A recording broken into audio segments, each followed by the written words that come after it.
Pai da glória, nós queremos adorar o Teu nome nessa noite. Sabemos que esse tempo aqui é muito importante, porque nós separamos esse horário para adorar Ti. Ó Pai, é um momento para permitir que a palavra do Senhor venha a cada casa, venha a cada lar, venha a cada coração. Ó Pai, e as pessoas sejam edificadas. Pai, através desse culto online que nós temos alimentado esse rebanho, essa casa. Agradecemos pelos amigos também de outros ministérios, pessoas de outras cidades que geralmente vêm participar desse tempo para ser abençoado. Vidas que durante a semana vêm, assistem aqui os cultos que ficam gravados, as palavras que são ministradas, as lives de oração, aquilo que já temos publicado, e são muitos testemunhos que nós recebemos. Quão tem sido maravilhoso e edificante para essas pessoas. Por isso, ó Pai, nós agradecemos a Ti e dizemos obrigado, Senhor. Podemos declarar hoje, Ebenezer, até aqui nos ajudou o Senhor. E que esse momento aqui seja ungido, que venha espírito de sabedoria, espírito de revelação sobre cada coração. E que mais uma vez o nome de Jesus seja glorificado. Oramos no maravilhoso nome de Jesus. Amém e amém. O nome dessa mensagem que nós estamos começando a ministrar no dia de hoje, eu coloquei: discernindo estamos em nossa caminhada. Discernindo estamos em nossa caminhada. No domingo passado nós trouxemos uma palavra aqui muito clara, baseada lá na carta de Efésios. Enfatizamos sobre a questão da igreja, o grande mistério de Deus Cristo. E eu comecei a mensagem enfatizando que o propósito de Deus é que tenhamos um crescimento equilibrado em todas as áreas, em todos os aspectos da nossa vida. Um crescimento que abrange cada área. Por isso é necessário que Jesus seja Senhor em cada setor, em cada área da nossa vida, para que possamos crescer naquela área. Não adianta alguém crescer tanto no ministério, mas não cresce na área familiar. Outras pessoas prosperam tanto na área econômica, e aí de repente ele tem sérios problemas também no relacionamento familiar dele, ou na área emocional, ali ele não cresce. A vontade de Deus é que cresçamos em tudo de maneira equilibrada. E eu quero falar um pouco acerca de uma vida cristã equilibrada. E para isso nós vamos tomar alguns aspectos. Eu separei 5 aspectos aqui, dentro da nossa caminhada com Deus. São áreas que nós precisamos ter uma visão muito equilibrada para não cair em extremos. E inclusive nos dias que nós estamos vivendo agora, são dias em que a igreja ela é bombardeada por todo tipo de ministério. Basta você entrar aí no Google, digitar um termo ali que você quer saber, alguma mensagem cristã, na mesma hora já vem ali, dependendo do tema, 50, 100, 200, de repente tem 300 ministérios falando sobre aquilo, e você vai ver, alguns deles vêm de uma maneira muito desequilibrada.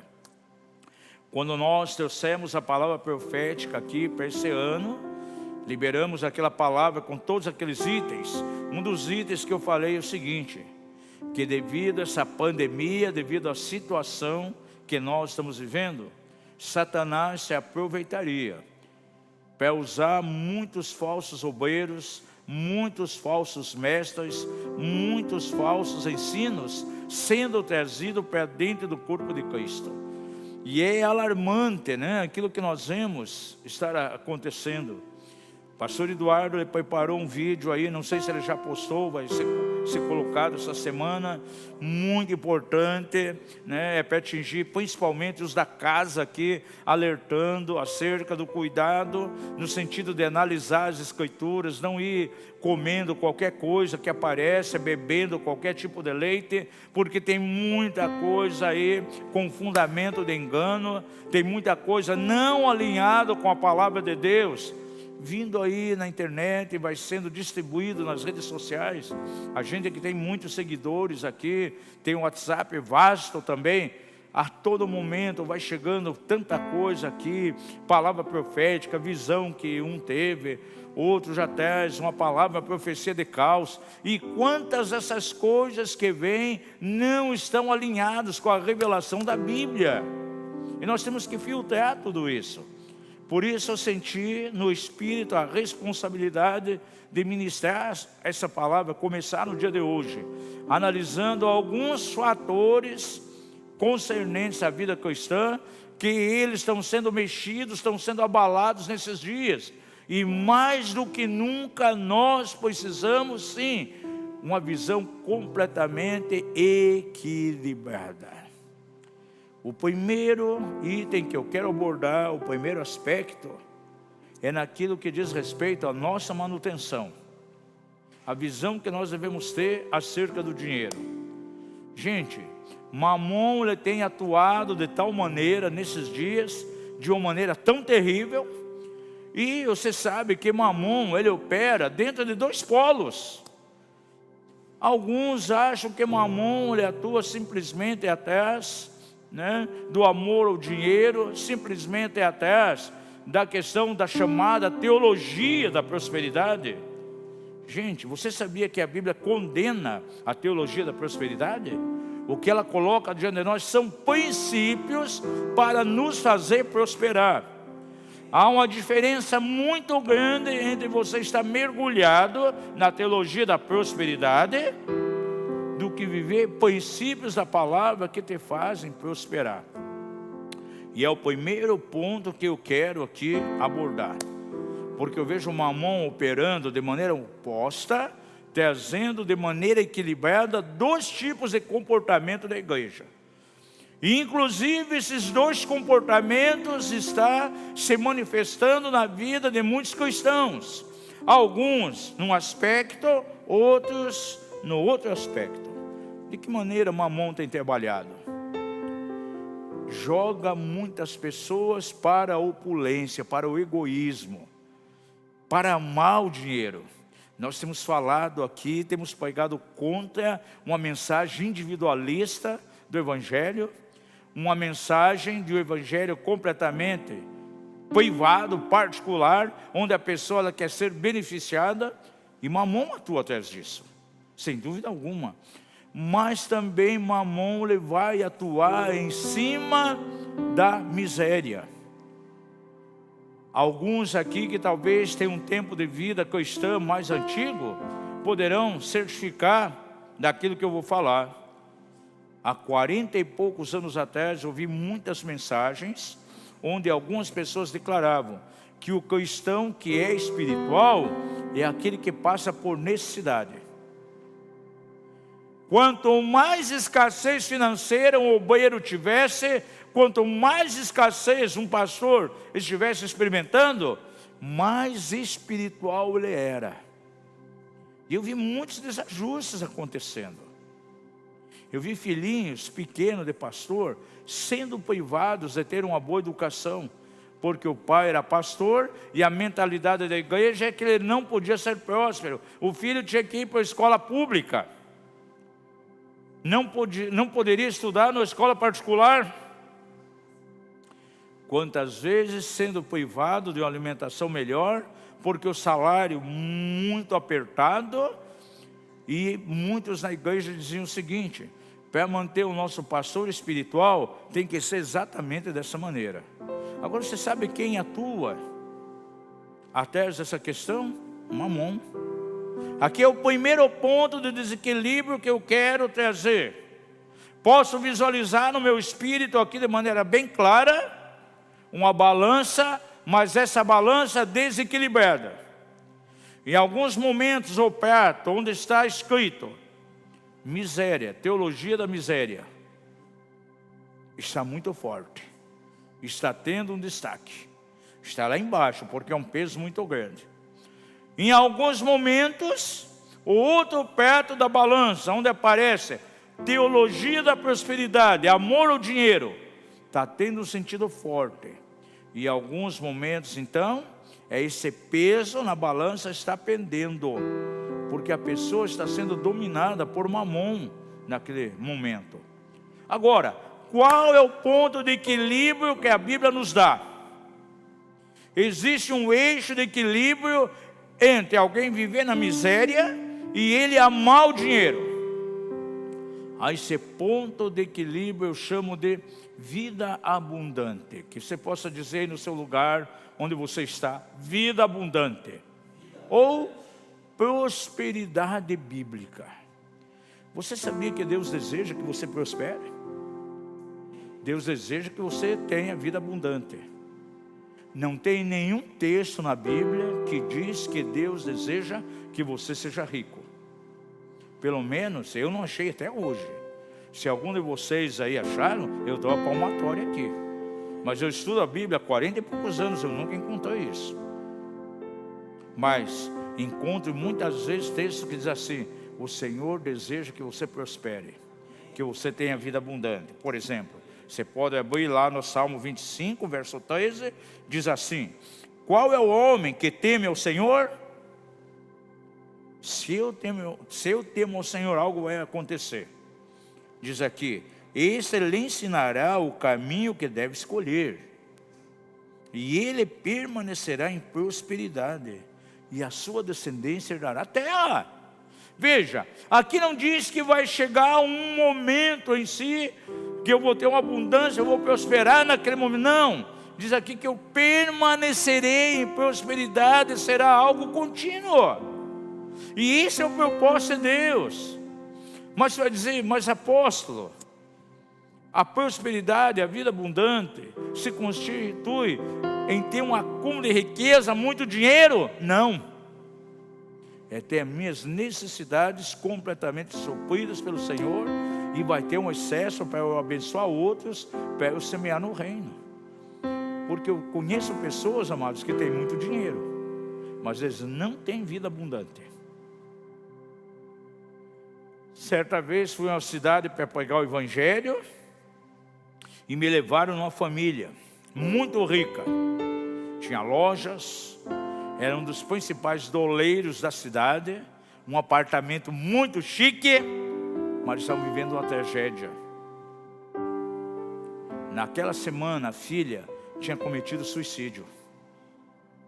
Ela tirou a vida, se jogou lá do prédio onde moravam, e deixou um bilhete: felicidade e paz onde? Encheu de ponto de interrogação. Eram pessoas que tinham dinheiro, somas de dinheiro, no entanto não tinham vida abundante. A palavra do Senhor declara em Salmo 35, 27: bradem de júbilo e se alegrem os que desejam a minha justificação, e digam continuamente: seja engrandecido o Senhor, que se deleita, aleluia, na prosperidade do seu servo. Você sabia que o Senhor se deleita? O Senhor tem prazer em que você tenha vida abundante? O Senhor tem prazer em que você viva constantemente com as suas necessidades todas supridas?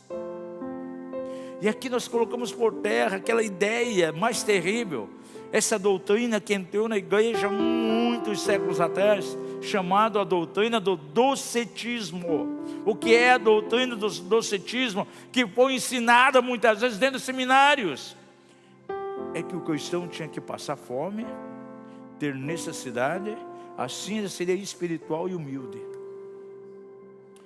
Por exemplo, eu pergunto a você que é pai, você que é mãe, que está assistindo essa mensagem aqui: você ficaria feliz em verificar que quando chegasse o horário do almoço, o horário do jantar, os seus filhinhos ali na mesa, e você não tem nada de alimento para colocar, para eles comer? Você ficaria feliz com isso?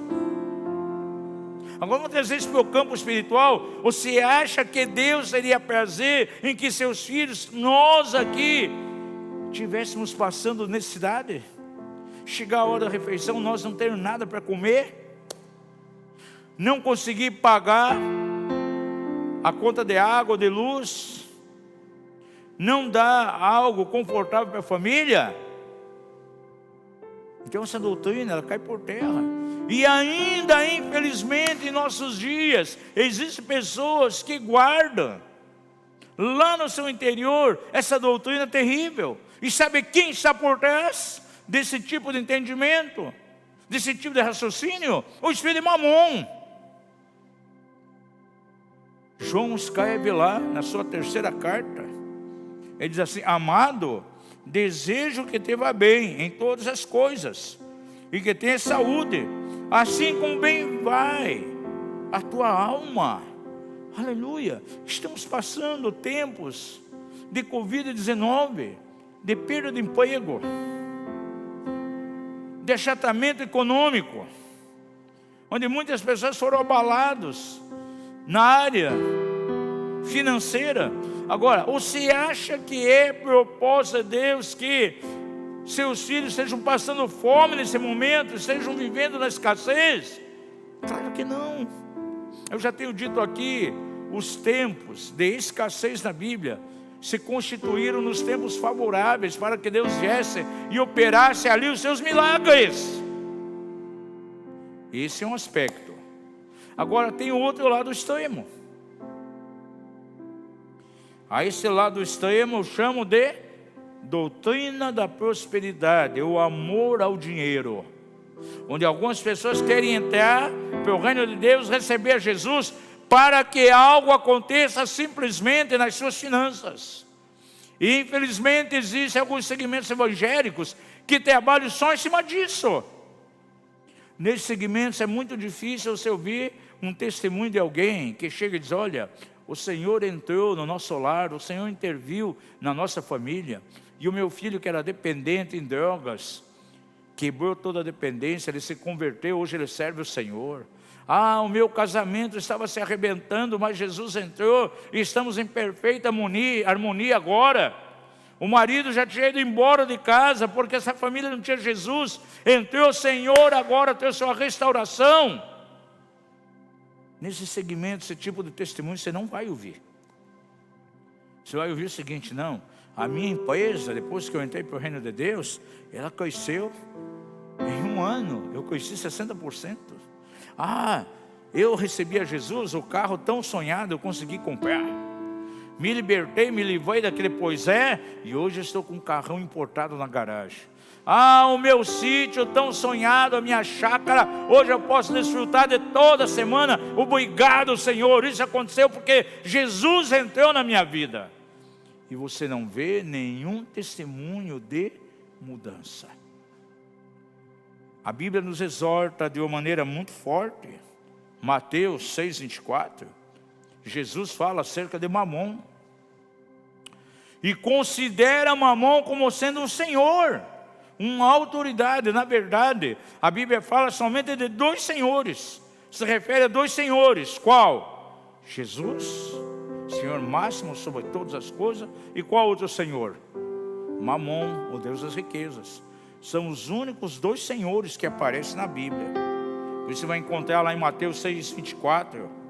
Ninguém pode servir a dois senhores, porque há de odiar um e amar o outro, ou dedicar-se a um e desprezar o outro. Aí ele é bem claro: não podeis servir a Deus e às riquezas. E quantos crentes eles estão achando que uma vida próspera, uma vida abundante, é uma indicação que ele tem que ter muitos e muitos bens, tantos apartamentos, tantos imóveis, engordar cada vez mais a conta bancária dele, e ele vai acumulando. Lembra aquela parábola que Jesus falou de alguém que tinha colhido de uma maneira muito grande? A herdade dele produziu muito. Disse: eu vou derrubar esses celeiros aqui, vou construir um maior, porque eu tenho aqui algo para muitos e muitos anos. E a palavra do Senhor veio de maneira clara: louco, essa noite pedirão a tua alma, e o que você tem preparado para quem será?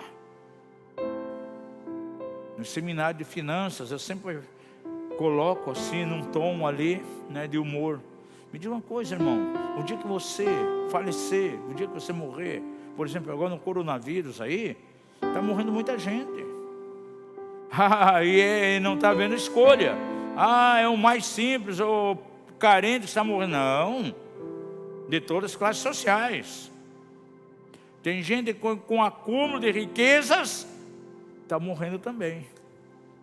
Agora, você que corre atrás dos bens, quer ter esse terreno, 2, 3 carros, esse é aquele imóvel, está cheio de coisa. No dia que você morrer, vai chegar na frente da tua casa um caminhão baú. Você vai colocar o teu carrão, talvez importado, teus móveis de primeira qualidade, aí uma caixinha bonitinha, tão especial, e você vai botar ali dentro todos os teus títulos de capitalização. Você vai guardar ali todas as escrituras dos seus imóveis e vai levar muito bem bonitinho dentro daquela caixinha lá para dentro do teu caixão, lá no teu sepulcro. Vai acontecer isso? Claro que não. Quem sabe você morre num dia, no outro dia teus descendentes estão brigando por causa daquilo. Aonde está o teu coração? Jesus foi bem claro: não podereis servir a Jesus, a Deus e a Mamon, as riquezas. De maneira tão sábia, Paulo escreve a Timóteo,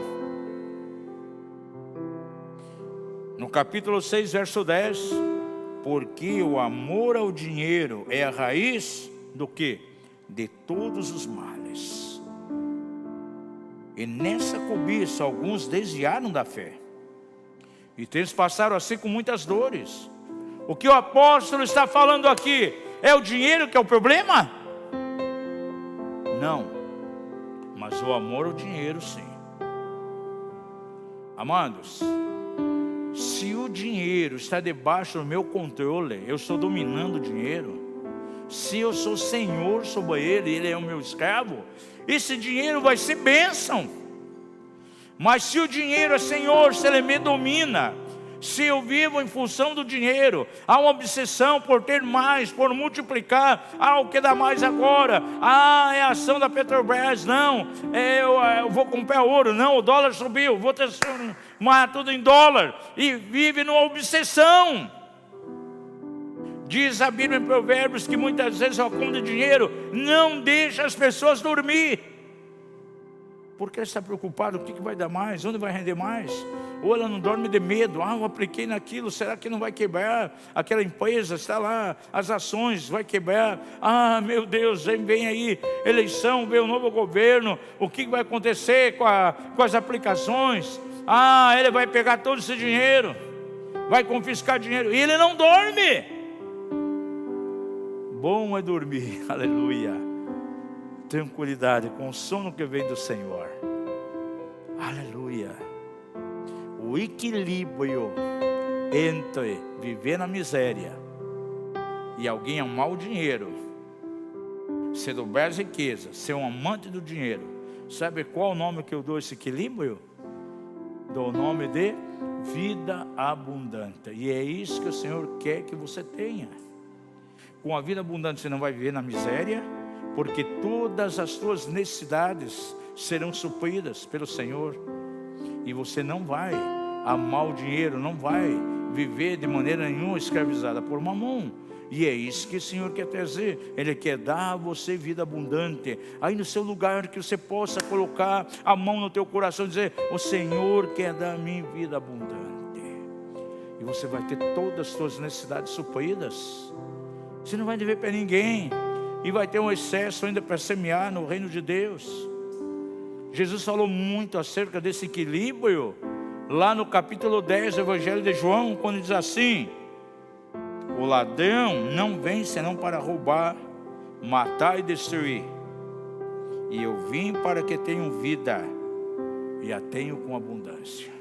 Jesus quer trazer você vida abundante, e como nós precisamos desse equilíbrio. A vida abundante vai me levar a viver de uma maneira equilibrada diante de Deus. Eu não estarei preso aí pelos espíritos malignos que atuam na miséria. Eu não serei um egoísta, um amante de dinheiro. Não, eu vou ter as minhas necessidades supridas, vou viver de maneira equilibrada, vivendo a prosperidade que vem do Senhor. A Bíblia diz que é a bênção do Senhor que nos faz prosperar, e com ela não há o acréscimo de dor alguma. Você sabia que tem muitos crentes que caem em desequilíbrio nessa área? Gente, há crentes nossos que vivem na miséria.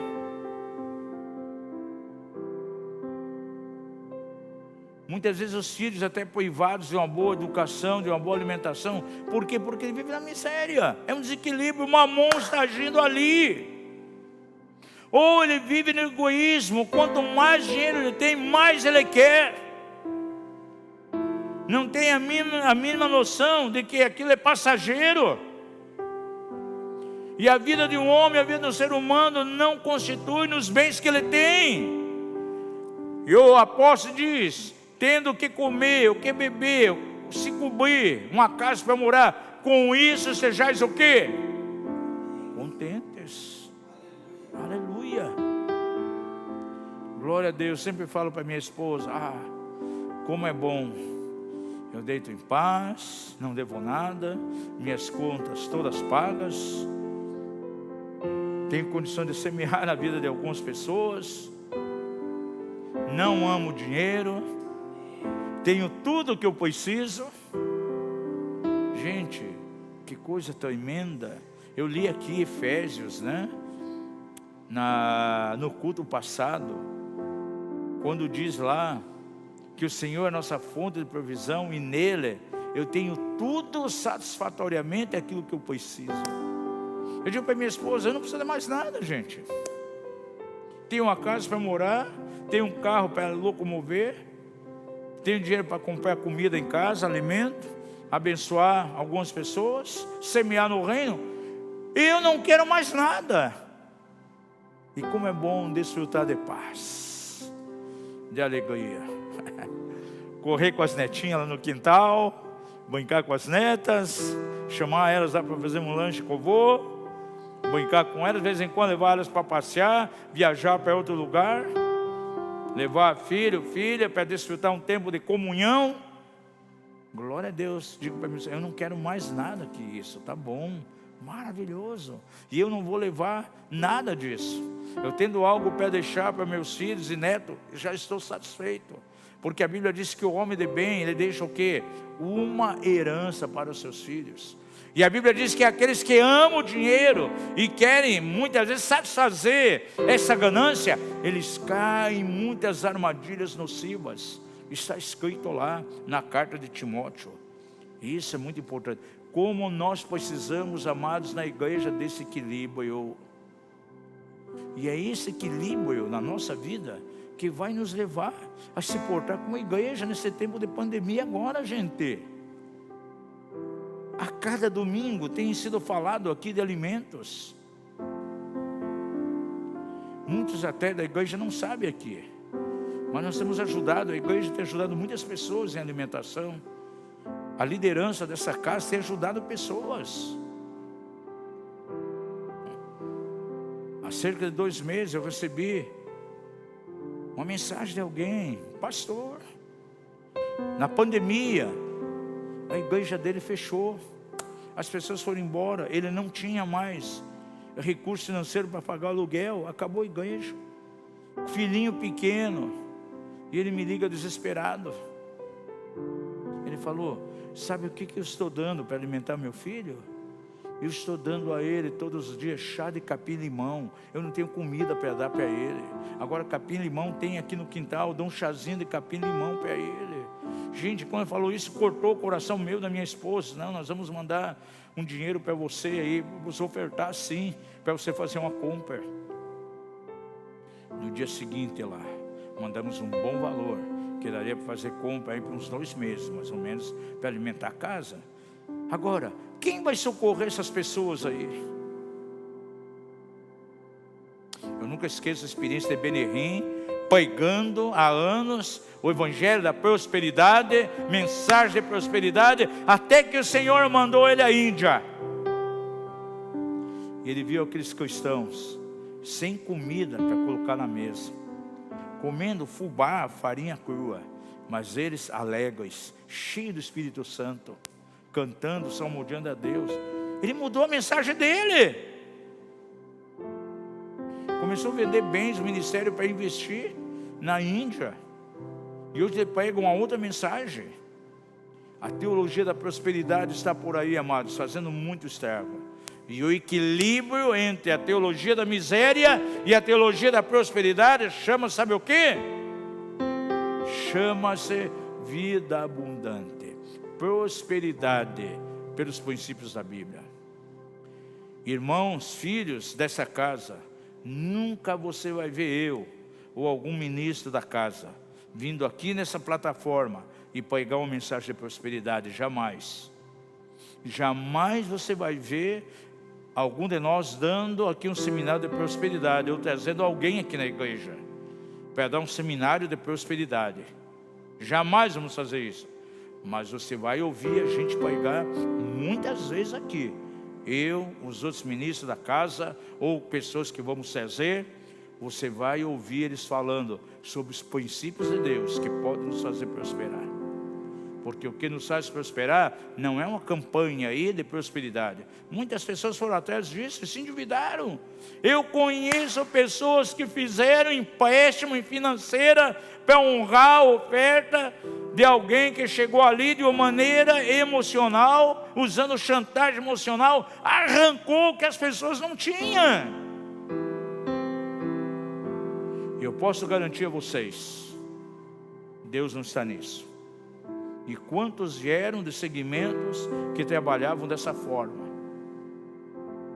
onde você foi basicamente saqueado. Esse não é o propósito de Deus. E nesses dias Deus quer trazer um equilíbrio na igreja, trazer a verdadeira prosperidade por princípios bíblicos.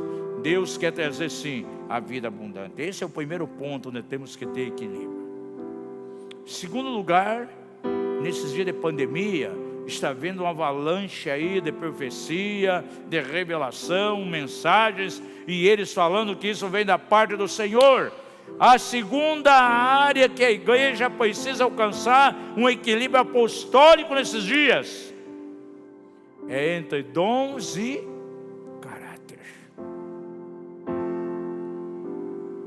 Porque muitas pessoas enfatizam dons, revelação, dons, revelação, mas não tem nada de caráter.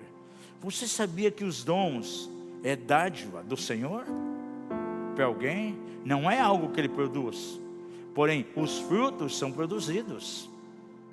E não é porque a pessoa ela tem os 9 dons que ela muitas vezes vai ter a aprovação de Deus em áreas da vida dela.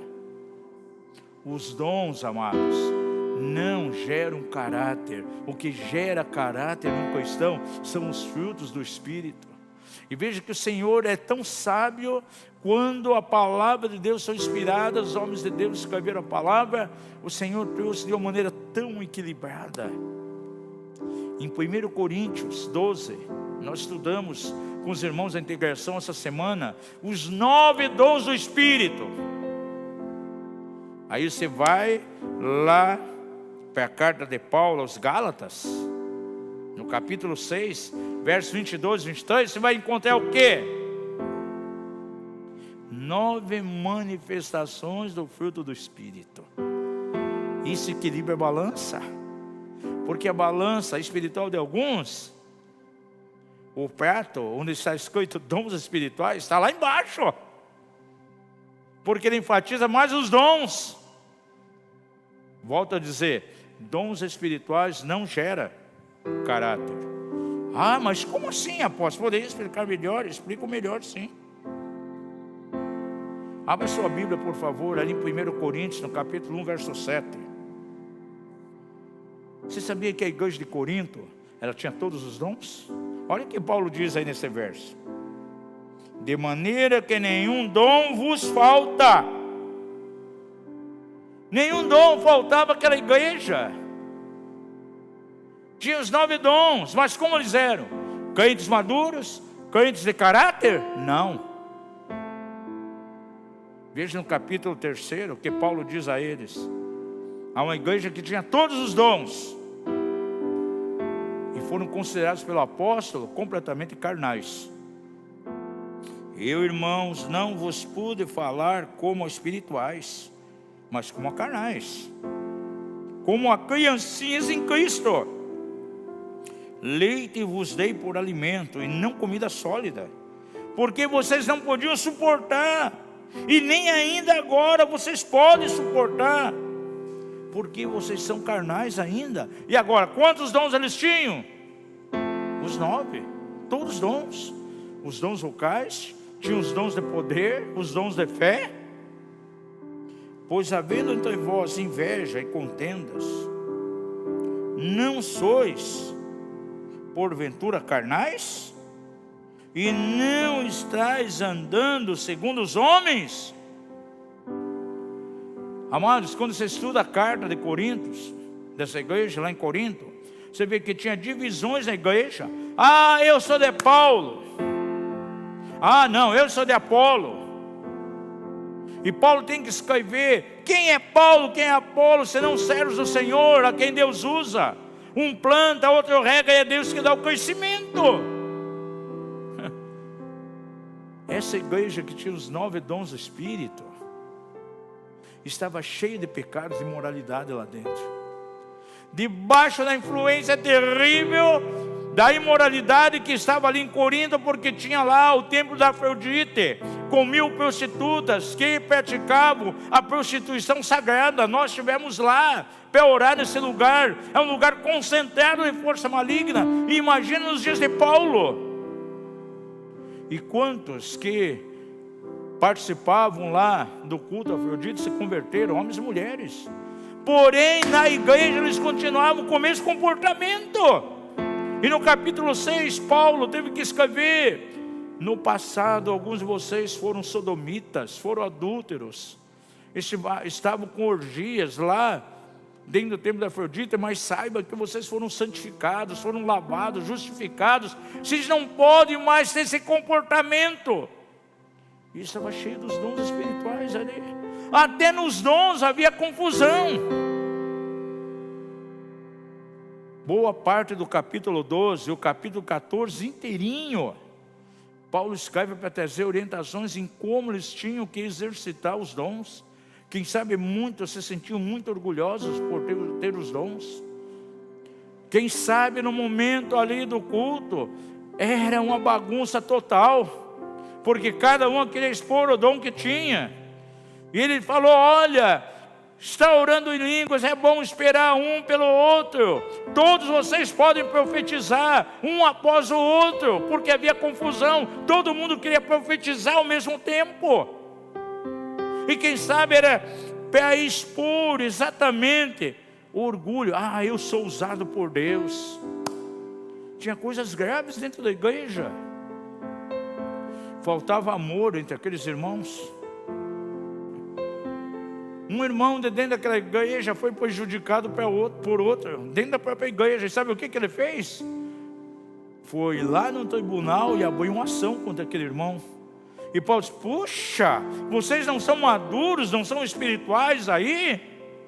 Vocês não conseguem entre vocês resolver isso? Precisam de um juiz mundano para resolver uma contenda entre vocês dentro da igreja.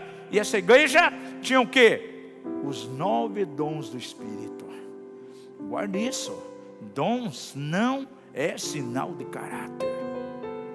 Por isso que você vê quantos homens que foram, falei isso no treinamento hoje de manhã de São Micael, homens que foram usados tremendamente em milagres, começaram bem na história da igreja. Sabe qual foi o final deles? Um final trágico. Comportamentos completamente sem caráter. Catherine Kuhlman, como Deus usou essa mulher? Qual foi o final dela? Relacionamentos que não glorificavam a Deus, que destruíram seu ministério. E quando ela foi ali confrontada com alguns pastores sérios de Deus, ela resistiu, não quis ouvir. Alexander Dovie, quem era ele? O apóstolo da cura. Que final terrível. Quando ele, cheio de orgulho, cheio de presunção, começou a dizer: ah, eu sou Elias prometido. Eu sou o cumprimento da palavra profética de Malaquias 4, cheio de orgulho. Isso aconteceu com William Marion Branham, um homem que era usado em palavra de conhecimento de maneira tremenda. Estudando a história da igreja, eu nunca encontrei alguém que fosse tão usado como ele. porque ele podia ir a um lugar onde havia 6.000, 7.000 pessoas. O espírito de profecia vinha sobre ele, ele começava a ter revelação, palavra de conhecimento com as pessoas. Ele chegava para alguém, falava o número do documento dele, o número de identidade, falava em que rua, número e bairro morava, de tanta unção que estava sobre ele. Curas tremendas. Porém esse homem quis ter uma unção que não era dele, não estava satisfeito em ser evangelista. Ele queria ensinar a palavra, ser um mestre, e começou a pregar heresias. Ele foi mais um que dizia que ele era o cumprimento da palavra profética lá de Malaquias capítulo 4. Eu sou o restaurador, eu sou Elias que havia de vir. Pastores foram falar com ele naquele dia, ele não aceitou, resistiu. Esse homem teve um chamado de Deus tão extraordinário quando era pequenininho, vindo de uma família tão pobre. Seu pai era lenhador, ele estava na mata cortando lenha com o pai. Jesus apareceu a ele e disse: nunca se prostitua, não se contamine, eu tenho um ministério tremendo com você. Quando veio o avivamento chamado Chuva Serôdia nos Estados Unidos, ele foi levantado com um ministério de cura tremenda, de palavra de conhecimento, mas ele queria algo mais. Pessoas que têm dons, quantas vezes eles ficam tão orgulhosos, querem mais. Se ele vê alguém que é usado mais do que ele, pelo Espírito Santo, ele quer a unção do outro, ele não quer ficar para trás. Como evangelista aqui no Brasil, um pastor compartilhou o que ele falou num congresso onde ele foi pregar. E ele chegou e disse assim: Deus fez coisas tremendas aqui, mas agora vai fazer algo maior, porque eu cheguei. O que aconteceu com os outros homens era a preparação para aquilo que vai acontecer através de mim. E ultimamente, sabe aonde ele está? Completamente bloqueado, longe do ministério, porque fortemente envolvido com homossexualismo. Pessoas que conheceram ele aqui, inclusive de Curitiba, viajando de avião, encontram ele no maior namoro com outro homem, com outro rapaz. Numa das cidades do Brasil, um pastor chegou para mim: ele veio pregar na minha igreja, eu não sabia, mas ele ficava o momento todo num celular, trocando declarações de amor com outro homem. Dons não é sinal de caráter. O caráter é produzido por frutos. Fruto, a pessoa produz, gente. O fruto do Espírito é desenvolvido. Por isso a palavra de Deus fala claramente e coloca um equilíbrio entre os 12 dons do Espírito, de 1 Coríntios 12, e os 9 dons do Espírito, e coloca lá em Gálatas as 9 facetas do fruto do Espírito. De maneira tão clara, você encontra aí, Paulo escreve aquela igreja, e diz ali claramente algo voltado ao fruto do Espírito que eles tinham que produzir. Gálatas 6, 22, 23. Mas o fruto do Espírito é o amor, o gozo, a paz, a longanimidade, a benignidade, a bondade, a fidelidade, a mansidão, o domínio próprio. Contra essas coisas não há lei. Os frutos do Espírito é o que não havia na igreja de Corinto. 1 Coríntios 11, há uma censura muito forte ali pelo apóstolo, aquela igreja, em 2 aspectos. A hierarquia espiritual não era cumprida ali dentro da igreja.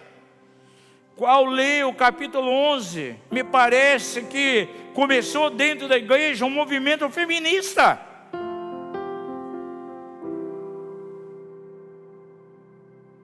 As mulheres não entendiam a posição, o papel do homem, eram elas que sobressaíam.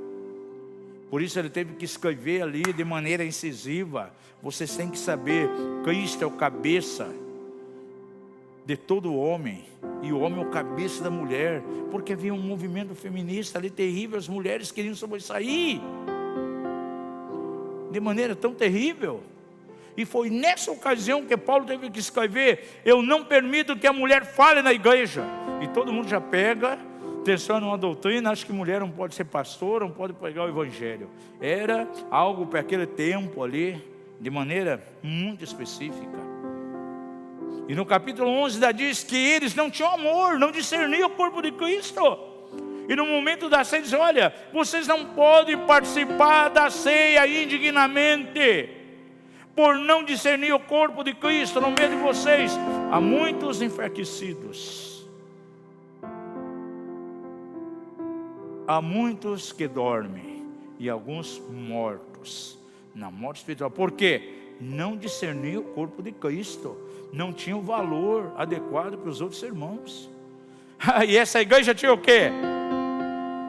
Tinha os 9 dons, mas não tinha amor,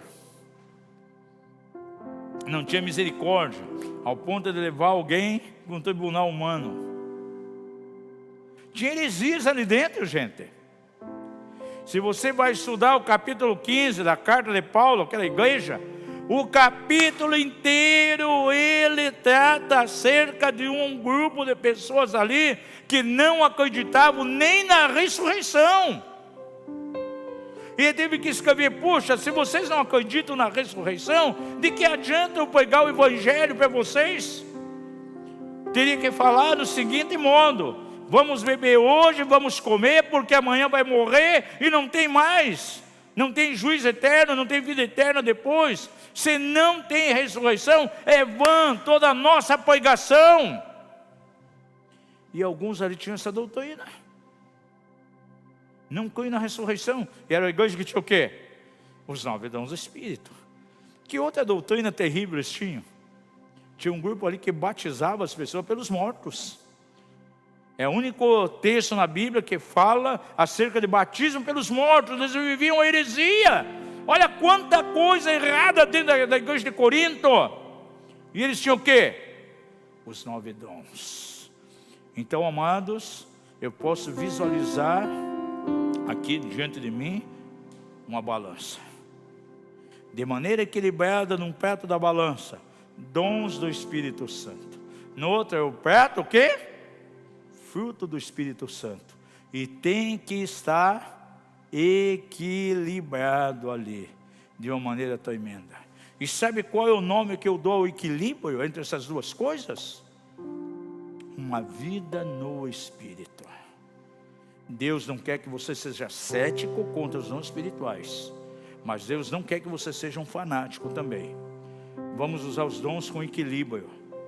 Dons usado dentro dos protocolos da palavra de Deus é uma bênção dentro da igreja.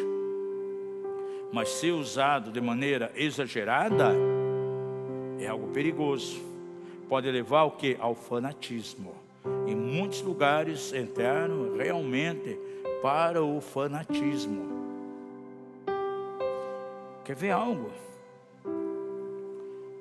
Palavra profética, ela é importantíssima na igreja. Paulo diz assim, que não podemos de maneira nenhuma desprezar as profecias. Está lá, 1 Tessalonicenses 5:20. Não desprezei as profecias.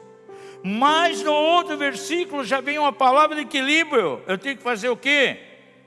Eu tenho que julgar as profecias. Tenho que botar elas à prova.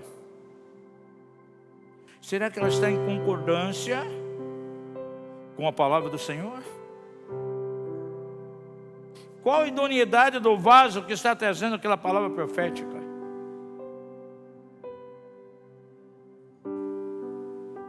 Gente, isso é muito importante. Eu já passei por experiências dramáticas dentro desse sentido. Uma vez nós fomos numa casa ministrar uma família e supostamente aquela mulher tinha dom de profecia.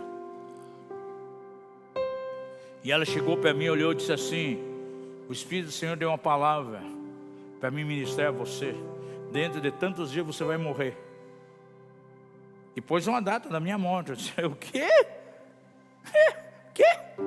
Eu morrer? Deus nem cumpriu aquilo que Ele prometeu através da minha vida. Olha, está amarrado, repreendo essa palavra. Isso aí é coisa de Satanás ou do teu coração, do Espírito do Senhor. Não vem. E repreendi na hora. Eu nunca esqueço, na minha casa chegou um herege. Um irmão disse: olha, eu vou trazer um irmão cheio do Espírito Santo na tua casa para tomar um café. Eu pensei que ia trazer um homem de Deus. Eu sou herege, que eu sabia que ele tinha tido problema com o ministério, por causa das heresias. E ele chegou para mim e disse: olha, você está ascendendo no ministério, mas vai ser algo mais forte ainda, onde Deus vai te levar. E eu sinto que eu tenho que orar por você, impor as mãos, confirmando isso. Eu disse: o quê? Você impor as mãos na minha cabeça? Você? Jamais eu permito.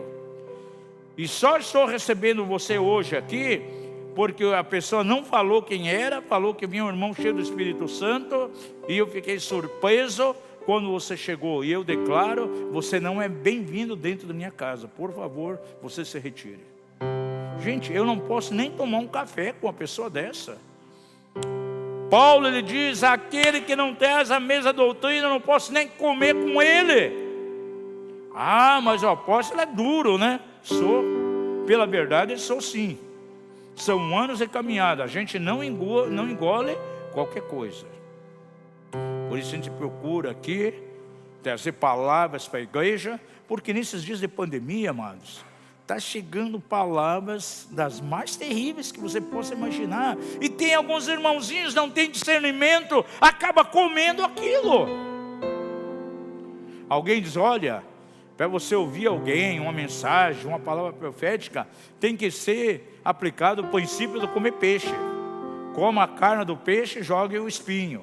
Mas acontece, tem muita gente que não tem discernimento. Sabe o que ela faz? Come o espinho e deixa a carne de lado e começa a passar mal. Ao ministério vem irmãos, muitas vezes já passaram por tantos ministérios, tomaram tantos tipos de leite diferente, e agora estão numa congestão espiritual, gente. E para alinhar essas pessoas muitas vezes não é fácil. E nesses dias, quantas profecias têm vindo? Tem que julgar. Tessalonicenses 5:20: não despojeis as profecias, mas aí diz no 21 que eu tenho que colocar elas à prova. Tenho que ver o teor dessa palavra profética. Que nem andou circulando aí o ano passado. Olha, vai vir um apagão aí no mundo todo. O celular não vai funcionar, né? As redes de internet não vai funcionar, não vai ter luz. Olha, comprem água, porque não vai ter abastecimento de água. Comprem vela, e tem que ser vela branca. E começaram a espalhar isso. Ah, Deus, tem misericórdia. Onde está o discernimento? Aí eu fui ver a fundo. Essa palavra profética não é uma palavra profética. Era um pressentimento de uma mulher espírita do ano de 1800 e pouco, gente. Aí num país, de quando em quando vem à tona aquela suposta profecia, gerando um alarde, algo terrível. E muitos crentes, através da rede social, hoje a rede social faz que em poucos minutos se espalhe isso aí rapidamente como gangrena. Gente, muitas vezes há tanta confusão no meio dos dons espirituais, gente. Tem que ser pastoreado. Ministério profético na igreja é uma bênção, né? Mas ele tem que ser pastoreado. Quer ver uma outra coisa? Que eu tenho que mexer um pouquinho aqui. O que é ordem de culto?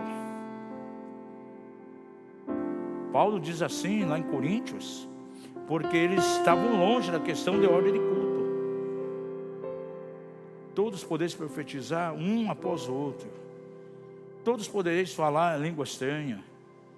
Agora eu vejo alguns profetas que eles desconhecem aquela orientação bíblica que diz assim: o espírito do profeta está sujeito ao profeta. Então alguém está ali debaixo de unção, começa a profetizar, ela vai dar murro no púlpito, grita, chega lá quase sufocando a pessoa, está profetizando para ela, quem sabe com a Bíblia na cabeça. Gente, não precisa fazer nada disso. O espírito do profeta está sujeito ao profeta. Ela pode estar desequilibrada emocionalmente. Recebe uma palavra profética? Escreve no papel. Alguém está presidindo a reunião aqui, o Ministério do Louvor, alguém pregando, vai dar na mão dele aquela palavra profética. Aquela própria pessoa que está ministrando ali o louvor, o pregando, no final ele vai e ministra a igreja a palavra. Olha, irmã tal recebeu a palavra profética, que está dizendo assim, assim, assim, assim. Eu já vi muitas vezes, irmã, mas olha, ansiosa, a unção veio tão forte em mim, que eu não me contive. Aí ela foi, queria quebrar tudo, quebrar a cadeira, de tanta pancada. É o Espírito Santo em mim. Gente, as emoções aflorando ali, gente. O Espírito Santo, ele flui de uma maneira sobrenatural.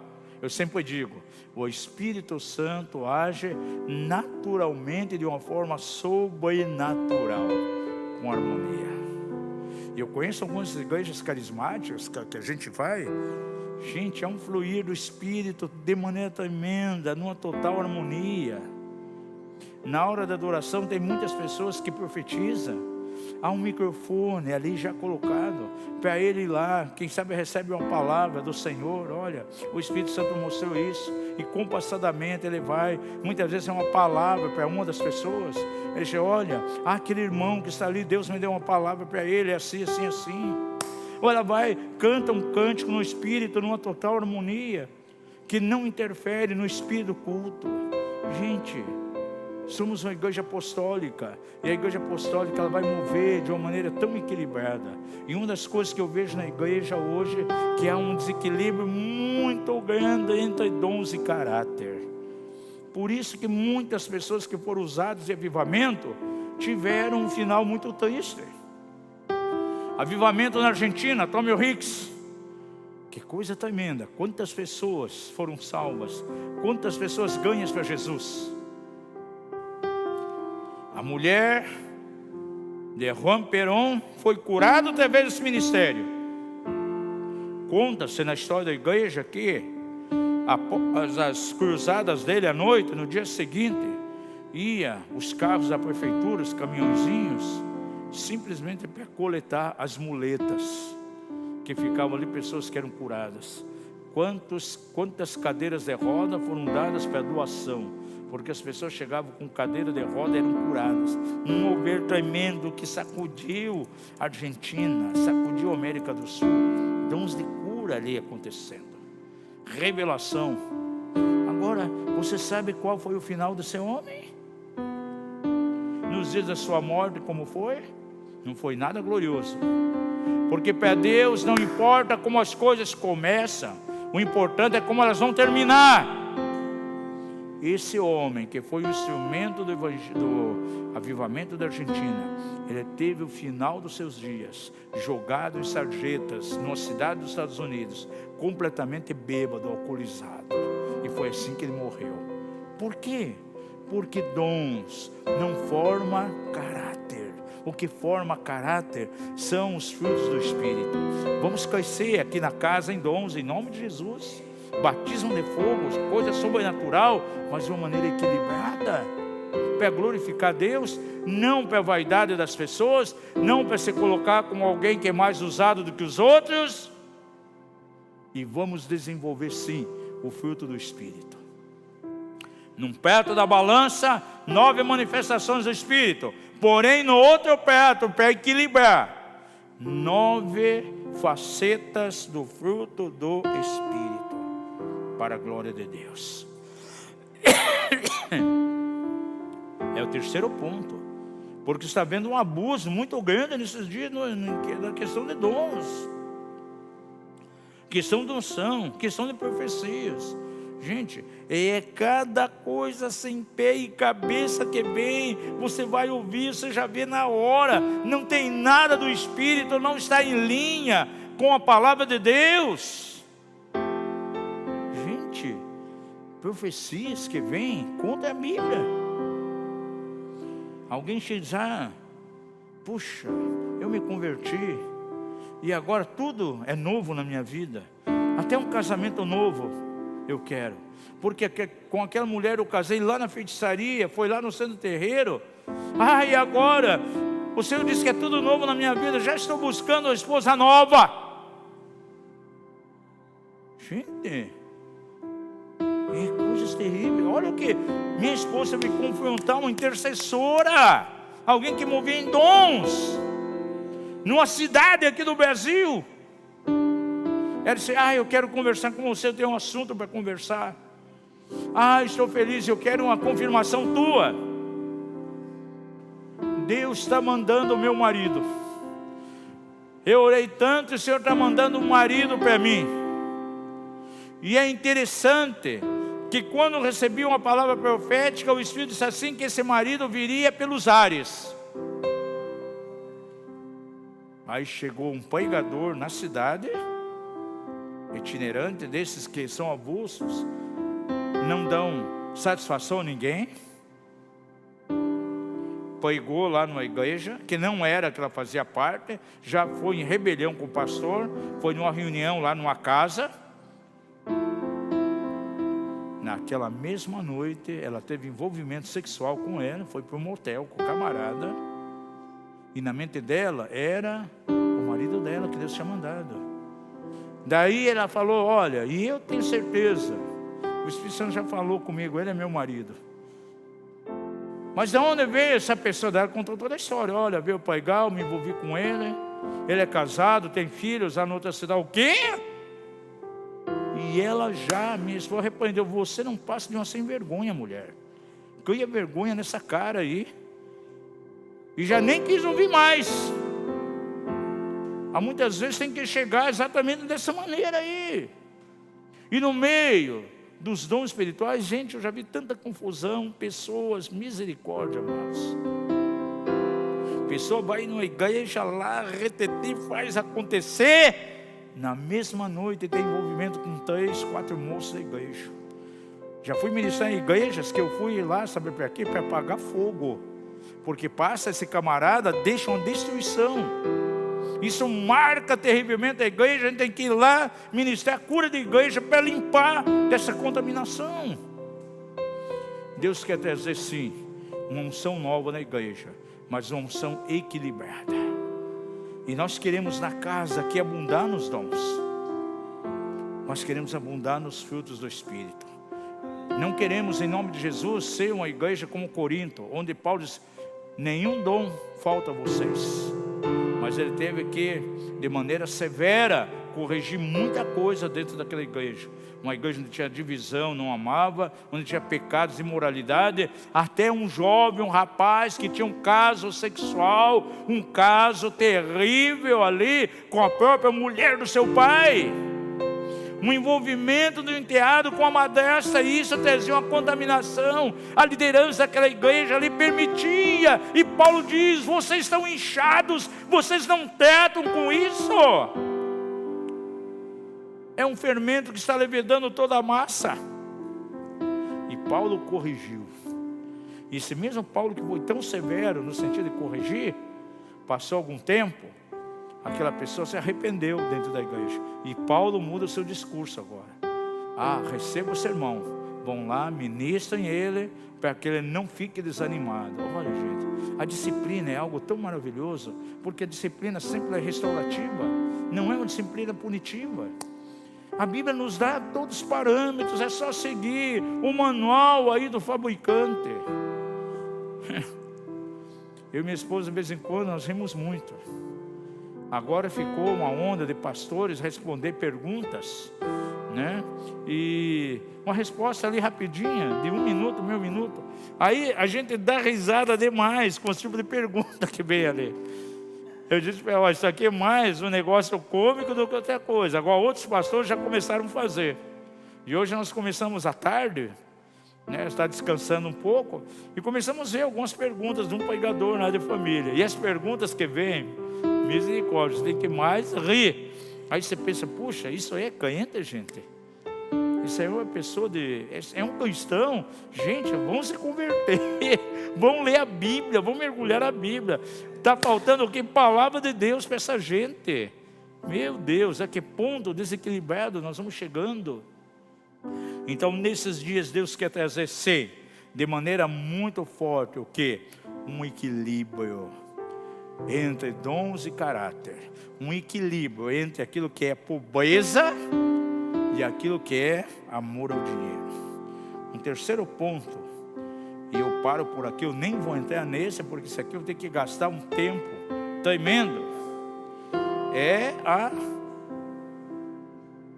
o equilíbrio que tem que haver entre duas frentes que estão diante de nós nesses dias. De uma maneira tão terrível, o legalismo, afastando as pessoas da graça de Deus, vivendo na lei um legalismo terrível, debaixo de julgos de domínio e dominando outras pessoas. Por outro lado, algumas pessoas vivendo do outro lado, numa total libertinagem, vivendo uma doutrina que já há muito tempo entrou na igreja, conhecida como antinomianismo, aquilo que é chamado de a teologia da hipergraça, da supergraça, da graça barata. Nada mais é que o ressurgir, é a restauração, a ressurreição dessa doutrina tão terrível chamada antinomianismo, onde anti significa o quê? Contra. E nomia é a palavra lei, contra é a lei. Então são cristãos que são contra todo tipo de lei. Claro, existem leis que foram abolidas. No Velho Testamento você vai encontrar leis que eram para o povo de Israel. Existiam leis cívicas que eles tinham que cumprir, né? Não perverterá os marcos lá dos teus pais. Havia orientação por tudo, né? Não pode cortar o cabelo lá em forma de tigela. A barba tem que ser assim, assim. O comprimento da roupa. Eram leis cívicas para aquela nação, não é para nós. Existiam leis cerimoniais, os sacrifícios, mas tinha as leis morais que servem para hoje. Aquilo que Jesus ensinou estava em cima das leis morais, o que Paulo ensinou, e o que é descartado completamente no antinomianismo. E na doutrina da hipergraça, pega então o abuso da graça, a graça barata, onde ele diz que tem liberdade para pecar. E aqueles que procuram viver uma vida de santidade, a moralidade de Deus, eles são julgados e até condenados. Eles são legalistas, são religiosos. E eles acham de repente que eles têm aí a liberdade para abusar da graça, até para cometer pecados. E desprezam o resto do corpo de Cristo. Se eu vou tomar qualquer atitude que vai aborrecer, vai escandalizar o meu irmão, eu não vou fazer isso de maneira nenhuma. Mas esse é assunto para uma próxima pregação. Nós temos 5 formas de desequilíbrio. Nós vimos aí o desequilíbrio entre a miséria e o amor ao dinheiro.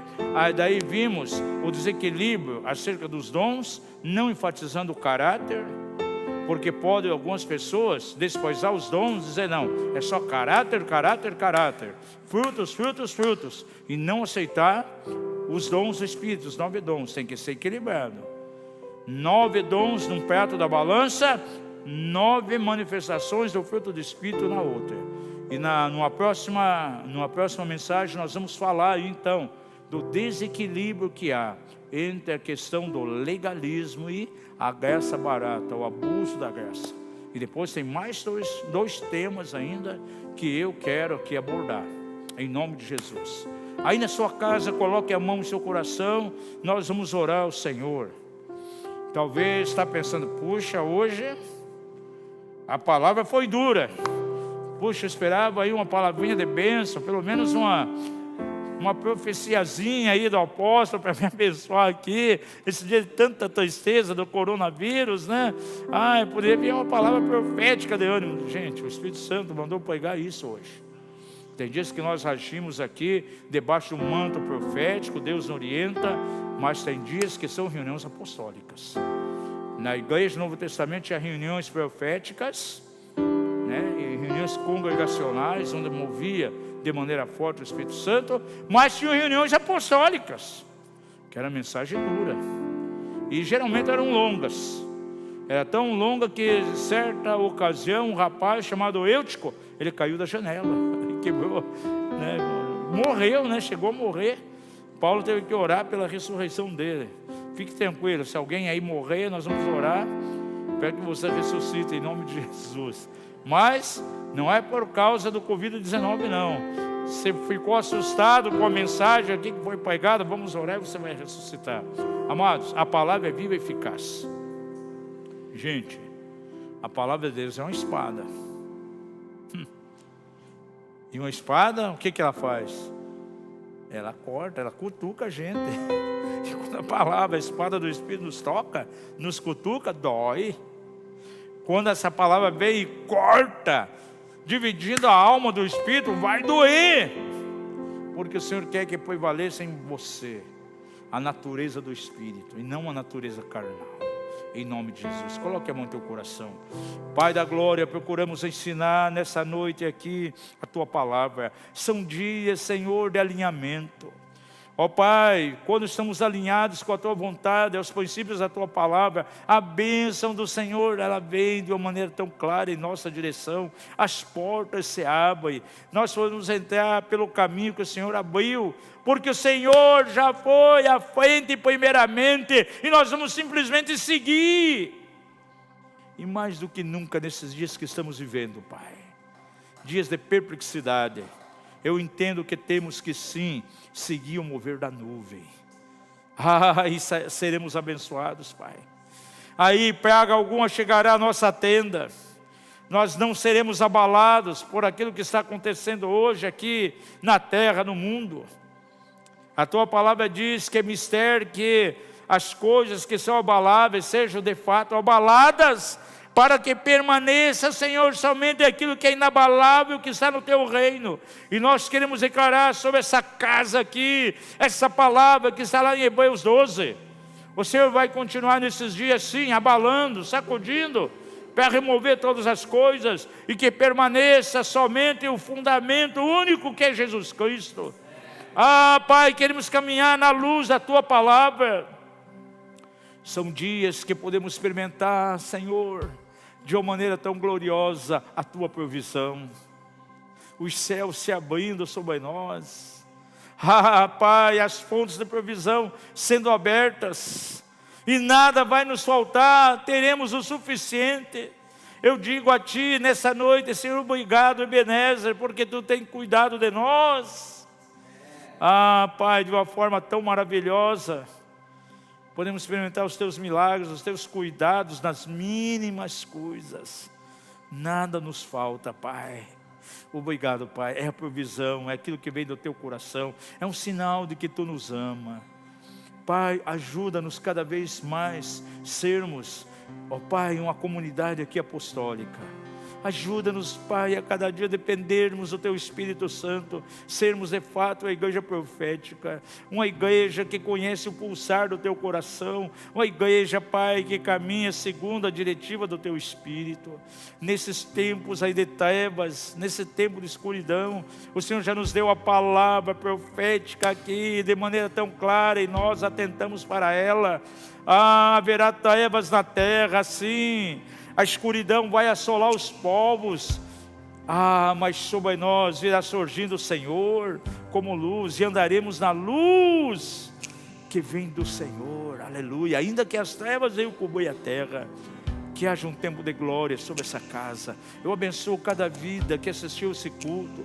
Essa palavra que parece tão dura que foi trazer, mas é uma palavra de equilíbrio. O Senhor está equilibrando todas as coisas. O Senhor está passando as tropas em revista. O Senhor está lançando o fio de prumo para que todas as coisas sejam estabelecidas e de uma maneira equilibrada dentro da casa. Eu quero abençoar cada irmão nessa noite. Que haja uma semana de vitória, que a tua graça venha. Pai, sabemos que aqui no Paraná nós estamos vivendo um tempo de medo, um tempo de pavor. O Covid-19, a contaminação, Pai, o contágio aumentou de uma maneira assustadora. Essa mutação que houve no vírus trouxe mais vítimas, mas nós nos escondemos em Ti. Guarda as nossas vidas, guarda a nossa família, aquilo que depende de nós, o isolamento, os cuidados, a higiene, toda a questão sanitária nós vamos manter sim, porque nós não somos desobedientes. Nós honramos o governo, nós honramos as autoridades sim, porque é mandamento da Tua palavra, lá no livro, Senhor, de Romanos capítulo 13, nós podemos ver isso de maneira clara. Nós vamos cumprir sim a nossa parte. Ajuda-nos, Pai, levanta muralhas de proteção. Se alguém, ó Pai, está debaixo de alguma contaminação aqui na casa, coloca as suas mãos e tira todo esse foco de infecção. Sabemos que algumas pessoas estavam adoentadas, ó Pai, nessa semana que passou, mas a mão do Senhor, nós declaramos que está sobre ela, e esse vírus não vai de maneira nenhuma ter sucesso. Ah, Pai, guarda todas as vias de entrada, guarda os olhos, guarda, Senhor, as fossas nasais, guarda a boca, ó Deus, tudo aquilo que possa contaminar, em nome de Jesus, para a glória do Teu nome, nós adoramos a Ti nessa noite. Obrigado, Pai, no nome santo de Jesus, amém e amém. Vamos adorar o Senhor, aleluia. Oh, Jesus.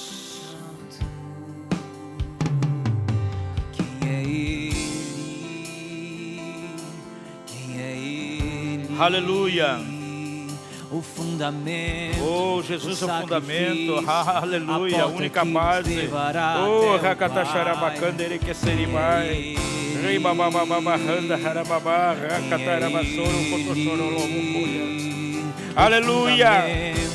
O sacrifício. Aleluia. Que nos levará até o Pai. Oh Deus, sim.